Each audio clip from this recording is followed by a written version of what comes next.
companheirada?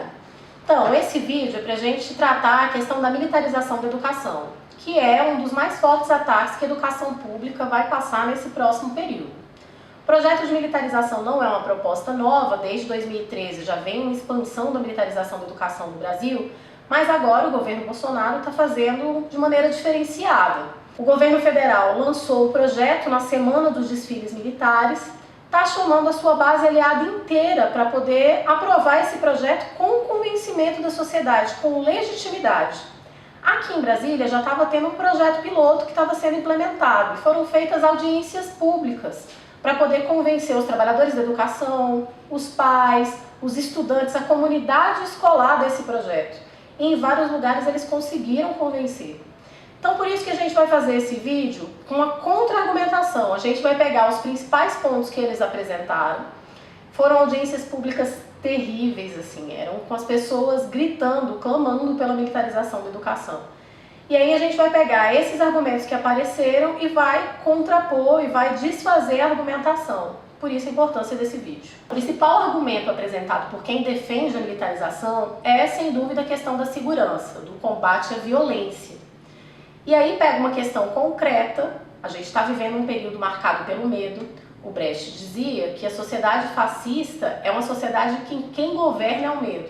Uma sociedade que está marcada pelo aumento da violência, uma sociedade que está marcada pelo aumento da violência dentro da escola, que não é uma bolha, não está descolada do restante da sociedade. E aí fala, militarizando a gente vai resolver. Geralmente a pessoa que vai apresentar o argumento, o secretário de segurança, o policial, ele pega um caso bem chocante de violência e casa isso com dados estatísticos. E aí apresenta esses dados de um jeito solto, não fala o contexto, não fala o período, insinuando que aquele caso mais violento é cotidiano na escola, quando a maioria das vezes isso não é verdade, foi de fato um caso emblemático. Bom, um exemplo disso, aqui em Brasília, no processo de militarização, uma das escolas que passou pelo debate foi o SED 7, na Ceilândia, uma das primeiras a serem militarizadas. E o caso emblemático que foi utilizado lá foi um estudante esfaqueou o outro dentro da escola, uma verdadeira tragédia. Esse caso foi muito explorado e aí aprovou-se a militarização. Bom, o resultado, a escola implementou a militarização, e algumas semanas depois, um caso muito parecido, infelizmente, aconteceu de novo.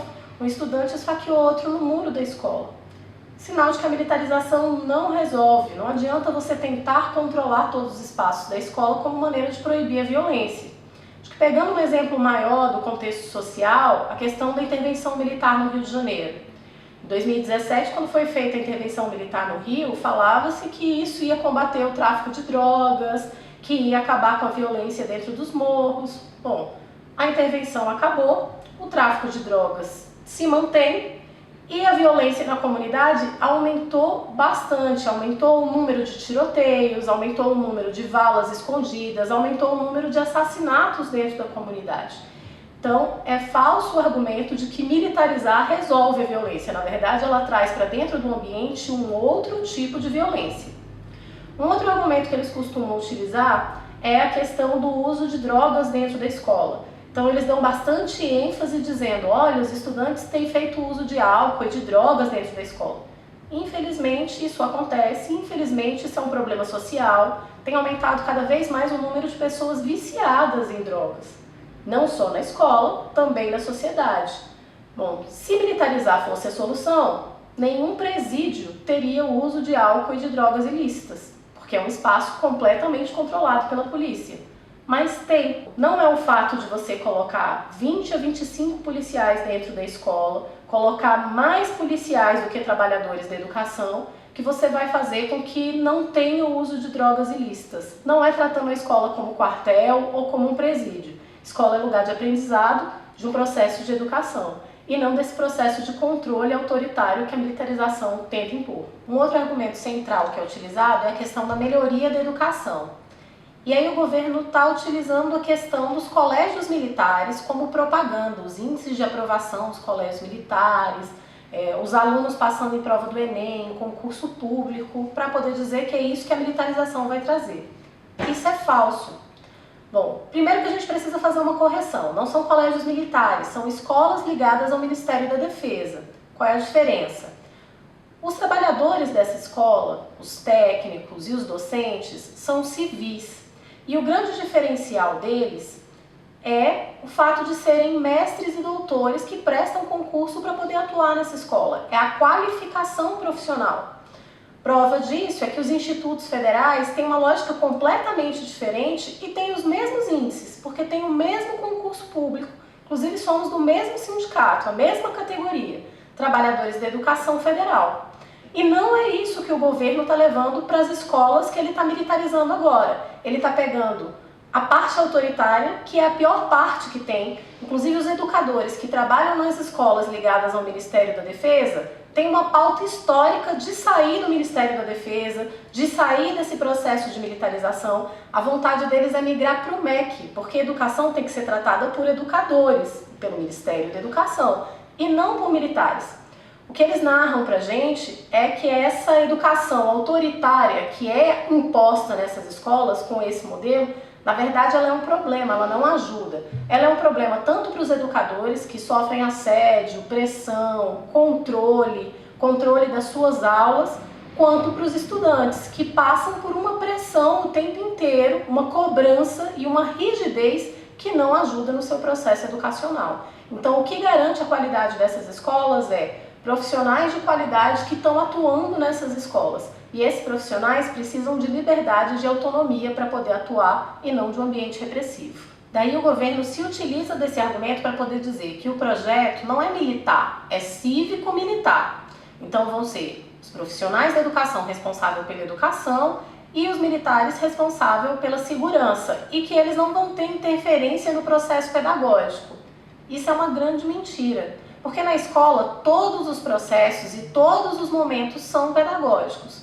Então, mesmo quando os policiais estão fazendo uma pesquisa com os estudantes, como eles narram que fazem, ou estão substituindo o professor diretamente em sala de aula, como também vem acontecendo, fica muito clara essa intervenção político-pedagógica. É um outro processo educacional e tem problemas nessa maneira. Bom, a gente pode pegar um exemplo mais concreto também a partir do que aconteceu aqui no DF. Os estudantes estavam brincando na hora do intervalo, o policial não gostou da brincadeira e utilizou spray de pimenta para poder dispersar os estudantes. Ele estava fazendo um controle de pátio, como é direcionado pelo governo, mas é claro que isso tem interferência no processo educacional. E como é que a gente pode evidenciar esse controle que é exercido? Bom, no fardamento, por exemplo, no controle do uniforme. Se o estudante não estiver com aquele uniforme, caro inclusive, impecável, ele não entra na escola. Mas não é só isso. Eles trabalham também com a questão da identidade de maneira muito rígida. Então tem uma imposição, tem um uniforme, um padrão de comportamento para meninos, um uniforme, um padrão de comportamento para as meninas. Meninos de cabelo raspado, de cabelo baixo, as meninas de cabelo preso, sem brinco. E isso interfere diretamente na questão da identidade. Primeiro que não respeita a questão da diversidade de gênero, não respeita a comunidade LGBT nessa lógica de divisão de meninos e meninas.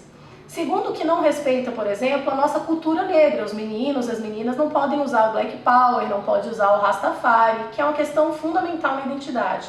Não respeita também a adolescência, a fase que os meninos estão passando. A questão do visual, a maneira que eles se vestem, a maneira que eles se sentem confortáveis é muito importante nessa fase da vida. Acho que a gente pode fazer um exercício de tentar se lembrar, quando a gente estava na adolescência, como era difícil lidar com a aparência.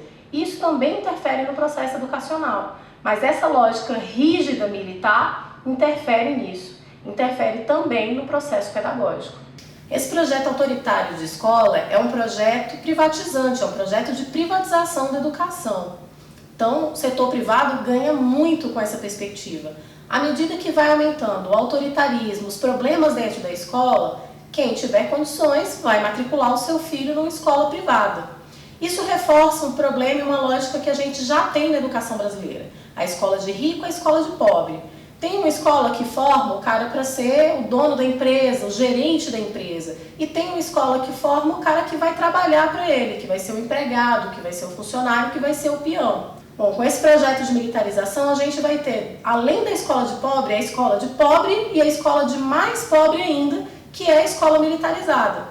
Então, quem tem condições de ter acesso a uma escola particular vai ter acesso a um pensamento crítico, a desenvolver diferentes habilidades e, por consequência, vai ter melhores postos no mercado de trabalho. A escola militarizada, ela só ensina a submissão, ela só ensina a aceitar a hierarquia. Ela casa muito bem com esse momento que a gente está vivendo de precarização do trabalho. É para fazer com que esses estudantes se submetam às piores condições de trabalho, aos piores salários, sem questionar, assim como eles foram ensinados na escola. Um outro problema que tem a militarização é a questão do preparo desses profissionais que vão estar dentro do ambiente escolar. Quem defende a militarização fala que os militares fazem cursos, têm preparo para isso. E aí a gente pergunta, que preparo é esse? Porque um educador, para poder atuar na área, a gente tem no mínimo uma graduação, 4 anos de preparo, estágio. E quando a gente vai para a sala de aula, a gente ainda não está pronto. A gente sempre fala que a nossa formação é constante. Então, como que um militar que foi preparado para uma carreira faz um curso e está apto para estar no ambiente escolar, com adolescentes, com crianças? E pior ainda, são militares que vão estar ou na reserva ou afastados. Então, eles não servem para fazer o serviço que é o típico da carreira dele. Não serve para estar nas ruas, mas serve para estar na escola? E a gente cai num outro problema, que é a questão da polícia como instituição, do exército como instituição. Como instituição, a polícia e o exército são instituições racistas. Recentemente a gente teve 6 jovens negros assassinados no Rio de Janeiro, 5 deles com envolvimento direto da polícia, isso em menos de uma semana.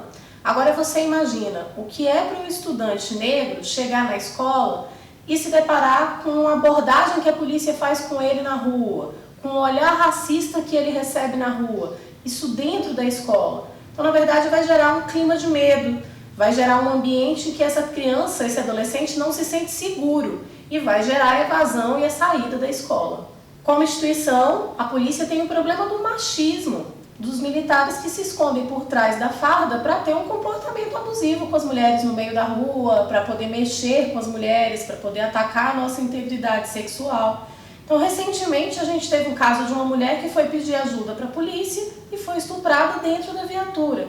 Você pode pensar que eu estou pegando a exceção por regra, estou pegando um caso emblemático. Em um dos colégios militarizados aqui em Brasília, um adolescente recebeu um WhatsApp de um militar que falava que ele estava cansado de dar beijo no canto da boca dela. A gente teve narrativas de adolescentes que falaram que levaram tapas dos policiais. E esse adolescente que recebeu a mensagem de WhatsApp, ele foi até a secretaria para poder pegar o telefone dela. Não foi ela que passou o número para ele, era uma menina de 13 anos. Bom, se a gente tem um caso de assédio, que pode acontecer em qualquer ambiente, inclusive no ambiente familiar, dentro da escola, e se isso acontece por parte de um funcionário, por parte de um professor, a gente vai procurar a direção, vai procurar a Secretaria de Educação para que ele seja afastado. Agora, se esse assédio partir de um homem armado, que é uma autoridade militar, uma autoridade policial, que tem acesso à ficha dela, ao endereço da família, como é que essa adolescente vai se sentir e como é que ela vai conseguir responder a isso? Um outro problema que a gente tem é a liberdade de organização. Quando a gente tem atos, mobilizações do movimento estudantil, do movimento sindical, é a polícia que é chamada para reprimir. Só que eles vão estar dentro da escola, então essa repressão ela passa a ser cotidiana. Não é à toa que em várias das escolas militarizadas já não tem mais grêmio. Não é à toa que o sindicato encontra dificuldades na hora, inclusive, de se contrapor a esses projetos. Inclusive, aqui no Sinasef, a gente foi tentar fazer uma live, chamar trabalhadores de escolas militarizadas e todos eles se recusaram. Não porque gostam do projeto, mas declararam que têm medo das represálias que eles vão sofrer no local de trabalho. Para finalizar, a gente não pode aceitar que o setor autoritário, responsável pelo golpe militar de 1964, seja responsável pela educação nesse país. A gente não pode aceitar que quem praticou tortura, assassinatos, cuide agora da educação de jovens, de crianças e adolescentes.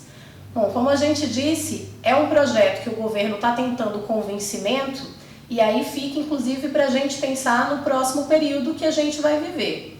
Quando não convence, por ser um projeto autoritário, esse setor se impõe. Aqui em Brasília, no processo de militarização das escolas, 2 escolas a comunidade rejeitou o processo de militarização. E o governador foi lá e impôs, falou que era simplesmente consultivo. De toda forma, é importante que a gente se antecipe a esses debates, a essas consultas. Quando tem uma leitura de que é para militarizar um determinado setor, uma determinada escola, ele já vem com um pacote pronto. É por isso que a gente precisa, desde hoje, começar a fazer essa militância, articular com os companheiros dos colégios estaduais, municipais, com os sindicatos, com as oposições sindicais. A gente precisa ganhar a comunidade para ser contra esse projeto e para mobilizar contra esse projeto. É preciso que a gente some os nossos esforços contra a militarização da educação. O futuro, se que é uma outra ameaça que a educação federal vem sofrendo de maneira mais direta, também abre porta para a militarização nas nossas escolas. Porque por meio da OS, a parceria com o setor militar fica mais fácil de ser viabilizada. Então não é um debate para ser feito depois, é um debate urgente e necessário que a gente precisa fazer agora. E a gente vai seguir firme na luta contra a militarização da educação.